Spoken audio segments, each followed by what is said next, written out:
নির্বাচনে মার্কিন যুক্তরাষ্ট্র কোনো বিশেষ পক্ষ নেবে না। বাংলাদেশের জনগণ যাকে ভোট দিয়ে নির্বাচিত করবে সেই সরকারের সঙ্গে কাজ করতে যুক্তরাষ্ট্র প্রতিশ্রুতিবদ্ধ বলে জানিয়েছেন মার্কিন রাষ্ট্রদূত ব্রেন্ট ক্রিস্টেনসেন। নির্বাচন কমিশন ভবনে প্রধান নির্বাচন কমিশনার এম নাসির উদ্দিনের সঙ্গে সাক্ষাৎ শেষে তিনি বলেন, বাংলাদেশের মানুষ স্বাধীনভাবে তাদের মতামত প্রকাশ করতে পারবেন। এদিকে নির্বাচন কমিশন সচিব আখতার আহমেদ জানিয়েছেন, যুক্তরাষ্ট্র নির্বাচনী পর্যবেক্ষক না পাঠালেও 4টি জেলায় স্বাধীনভাবে পর্যবেক্ষণ করবে তারা। আশিকুল আলমের প্রতিবেদন।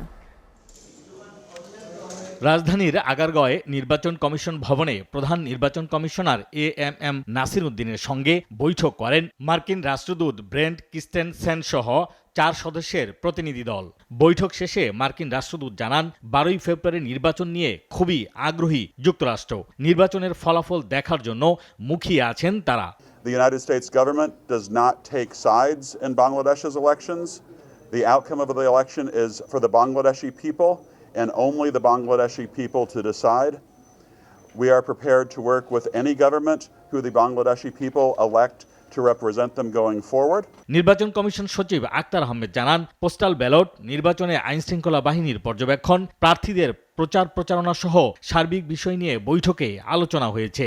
ওনারা ওখান থেকে আপনার কোনো পর্যবেক্ষক দল আসবে না, তবে ইন্ডিপেন্ডেন্ট একটা দল আসবেন, যেটা মার্কিন যুক্তরাষ্ট্র থেকে এবং আপনার দূতাবাস থেকে, মার্কিন দূতাবাস থেকে ওনারা ঢাকা, সিলেট, চট্টগ্রাম এবং খুলনায় ওনাদের মতন পর্যবেক্ষণে যাবেন। But they are not the formal observers. ওনারা এমনি দেখতে যাবেন ভোটের অবস্থাটা কি, এবং আপনাদের ওনারা বলেছেন যে ওনারা এটাকে কংগ্রেসে, আপনার সিনেটে বোধহয় রিপোর্ট করবেন। হা না ভোট নিয়ে সরকারের পক্ষ থেকে প্রচারণার বিধিনিষেধে আদালত সিদ্ধান্ত দেবে বলেও জানান আখতার আহমেদ। যেটা আদালতের নজরে এসছে সেটার ব্যাপারে আমি যদি কমেন্ট করি, সেটা যে এটা হবে আদালত সাবজুডিস, এবং সাবজুডিস ম্যাটারে কথা বলার এখতিয়ার আমার মনে করে কোনো সরকারি চাকরিজীবীরই নেই।